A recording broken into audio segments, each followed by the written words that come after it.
Hey everyone, Elise here from TGG Gaming at the Fargo, North Dakota Regional. Who are you and how do you do today? I am Matthew Holmes from St. Cloud, Minnesota, and I got third today. I went 5:02. Jeez. Yeah, so both of my ties were, obviously ties were in time, but it was, I won, and then my opponent was up on life, which just happens when you're on Eldlich. So let's jump right into it. Alright, so, double Lord, you can't really afford to play 3 because it bricks up your hand. And people weren't banishing it often enough for it to come up that I needed a third one. Yep. And if they've spent all those resources banishing the first 2, you're probably pretty fine on the rest of your engine. And if you aren't, then you just lost already, so it doesn't matter. Triple Unizombie. This was my only intended normal summon for the day.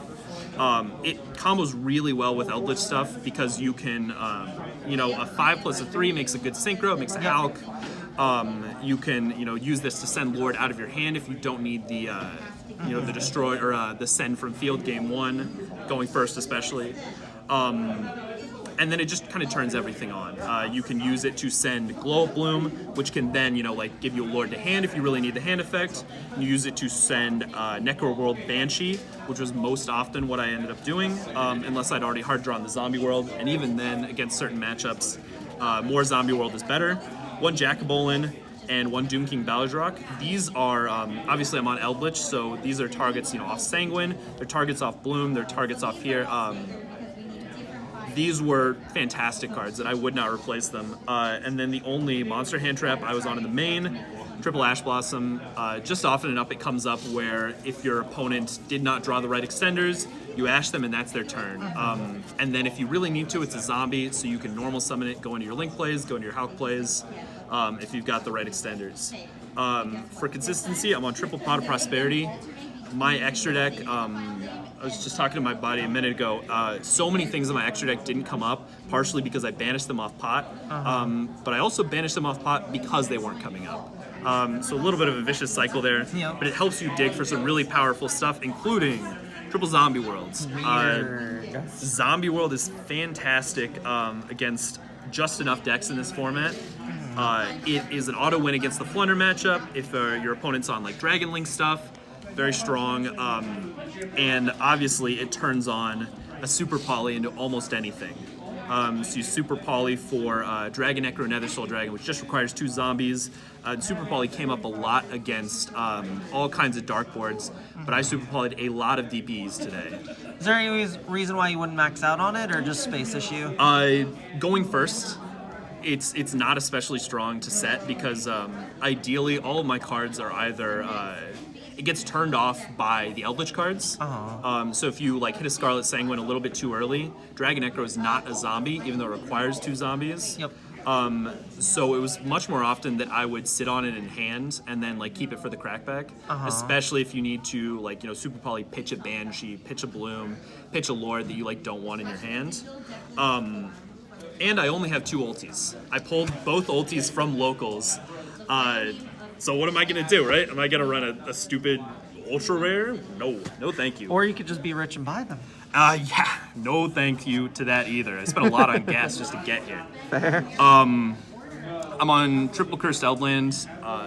Pure, sort of trap heavy builds aren't running Cursed Eldland necessarily. I know Pack a while back had, a super trap heavy list that notably cut the Cursed Eldland. The reason it's really on in this build is because of Unizombie. Yep. So you Cursed Eldland, and then you Unizombie. If they stop your Cursed Eldland, you just normal summon Unizombie, send the Lord. You might already have it in hand, so you just Unizombie pitch the Lord, and then you Lord send the Cursed Eldland, you're off to the races. And that kind of resource loop means that they have something crazy to deal with on top of all the other fun traps you're setting. I'm on 2 black and 1 white. Black was okay. You could probably cut it to 1, but I found that it came up a lot for Eldlich hand fodder. And there are just enough times when you have both of your Hawk and your Conk in rotation getting banished in 1 turn. It feels really bad to set double Sanguine, especially if you know that your opponent's into something like my Prank Kid's opponent. He Rip, Roar, and Roastered me. If I lost 2 Scarlet off Rip, Roar, and Roaster, I lose the game. So cannot afford to do that. Scarlet has been really fantastic because what happens often enough is that you'll have Zombie World set up and you'll have a Lord, and your opponent feels really good. You know, they've got their Duster, they've got their Lightning Storm or whatever, and you summon Banshee off the Scarlet in response to any, you know, kind of board wipe like that. Banshee protects the zombie world, then they got to chew through the zombie or the Banshee, then the zombie world again, and then the new zombie world off the Banshee. So it means that, you know, where you previously needed 1 out, you now needed, you know, like 3 or 4. Yep. And not a lot of decks have that in the relevant time frame, especially, right? And then triple conk, double Hwak. You could go up to 3 Hwak, but I wasn't, because Jackabolin in a lot of cases is functionally the same as Hwak, and better even in some cases. And then I'm on triple IDP. And so under Zombie World, this card is fantastic. Theoretically, you can get caught if you lose your Zombie World, but you've already, you know, gotten locked under zombies. That didn't come up though. So you're, you know, pretty good on the timing. I'm on triple Imperm. I only own 2, so I only run 2. It's not very complicated. I'd probably be on 3 if I had 3. But it's been pricey since I started playing the game. I just never felt like, oh, I really need Imperms right now. I've got my 2 Starfoil Skill Drains that I picked up at Locals the other day. I'm only running 2 Skill Drains because I only have 2 Starfoils. So the Lost Art is hiding in the side. And this is the only exception to that rule. I've got my Hidden Summoners, Super Rare Rivalry, and the 2 commons. Rivalry is fantastic. There are a lot of decks that it just flat out stops. If your Brave opponent doesn't have the Draco back already, it's very hard for them to trigger the continuous spell to search it because of Rivalry, right? You know, they're locked into the Fairy once they make the token, and that interaction won me a lot of games right there.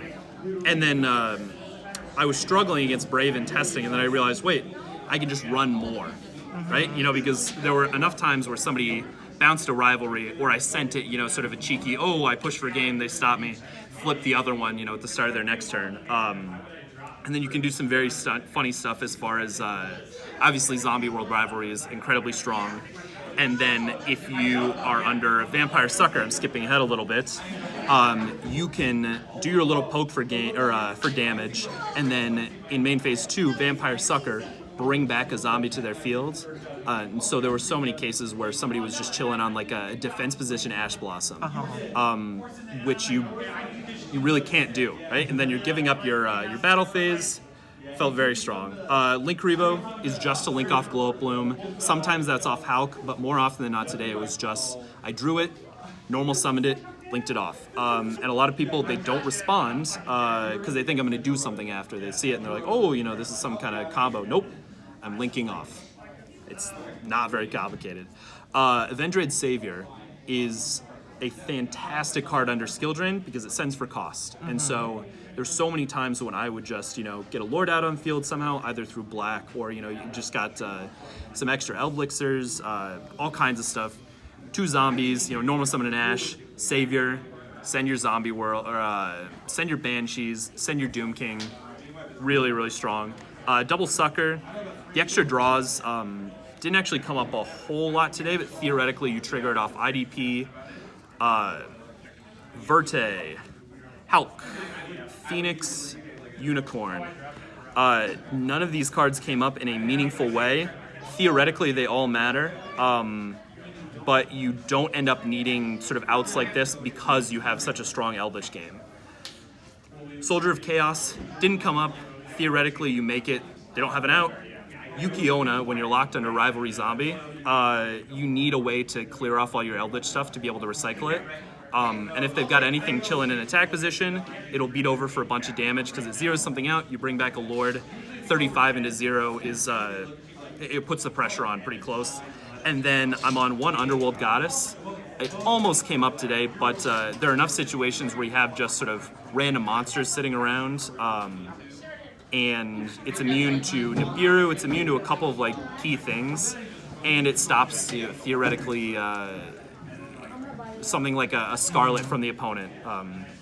Again, I'm saying this a lot, didn't come up in testing, very strong. Super Poly targets 1 Mud Dragon, 1 Starving Venom Fusion Dragon, 1 Dragon Necro Nether Soul Dragon. these are all for sort of different situations.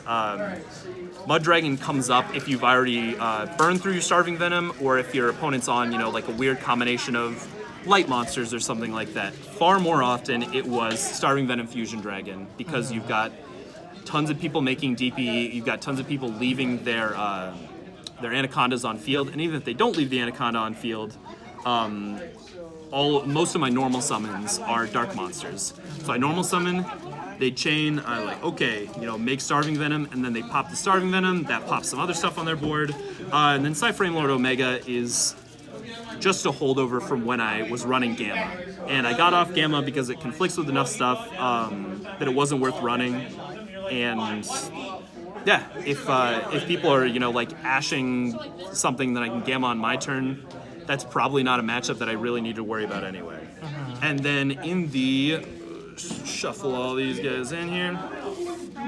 In the side deck, all these cards came up in one way or another. So I'm glad to have had them. I'm on triple Forbidden Droplet. This is something that I picked up when I was really excited to play Orcust. Orcust is still bad. I'm not playing Orcust. But this, stopping a response from a Griffin or a DP is basically the name of the game. Mystic Mine lets you just, sit there with a Cursed Eldland or something, going second, and you just boom, boom, boom, use Eldlich to pop stuff. And then when you finally have enough resources to push for game, you're recycling all your Eldlich cards, then you just send it off Lord, and you're good to go. I'm on double Cyclone because there wasn't really a whole lot of space. The other back row removal was Lightning Storm and Harpy's Feather Duster. I like this more because if there are enough cards, like something like a Skill Drain doesn't affect the Adventure token matchup very much, and so I'll just swap into Cosmic, whatever seems relevant at that point. And then Lightning Storm and Harpy's Feather Duster, because they're just enough decks that set just enough back row. It's nice to see, and a lot of decks treat this as a must negate, right? They'd rather spin back their Griffin and then, lose something, some random trap, right? And then I just do Eldlich stuff. I was on 1 Pank and 2 Alpha. Alpha did come up, Pank didn't, just never drew it. It's at 1. Alpha was really strong in the matchups that it did come up because it's a really clean way to prompt something like a Griffin or a DPE because it beats over it just sort of natively. So they're sitting on their big board. You summon Alpha. If you've got something like a Droplet, even stronger because you can send all kinds of crazy stuff that triggers Engrave for you. And then triple Nib and the 1 remaining Skill Drain. The rationale here was just that there are enough decks that are putting out, crazy amounts of special summons, stuff like Prank Kids, Phantom Knights, and I just thought, I would like to be able to force Griffins. That was kind of the name of the game all day was, can I force the Griffin? Okay, now I can do my game. And then the 1, remaining Skill Drain because it's the Lost Art, and I don't have 3 Lost Arts. So... Fair. Any shout-outs or anything else you want to say before we close it out here? Or? Yeah, my boys from my buddy that originally got me into Yu-Gi-Oh! Von Hummerding, huge shout-out to him. It was one of those like, hey man, I used to play this one. You want to check it out? And I was like, oh, I had a couple of cards. And then, like a couple months later, we're going to regionals and all that stuff. And a couple other of my hometown guys, Norris and Dylan. I say hometown, but they're Discord guys. And they've helped me test a lot. And it helps, because they're on other very meta-relevant stuff, so they help me sort of lab out these matchups. And then all the guys at my locals. So Todd Larson, Ben, Evie, all the guys that I just get to go in, most weekends against, and they play pretty solid stuff. So it helps me lab out ratios and stuff like that. And they're great guys. They all drove out here, and then they've I think since skedaddled. They're at the food court or something. And I think I will follow suit. My quick note on matchups: it was a lot of Brave stuff. The Floowandereeze matchup is an auto win essentially if you get to Zombie World, and then the rest of it you just have a strong enough resource game that if you can get ahead while you're under the floodgate, you out your own floodgate, you go for game. Alright, well, thank you for the deck profile. Hopefully, we'll see you again soon. Make sure you guys like, comment, subscribe. We'll see you guys next time. Bye, everybody. Absolutely.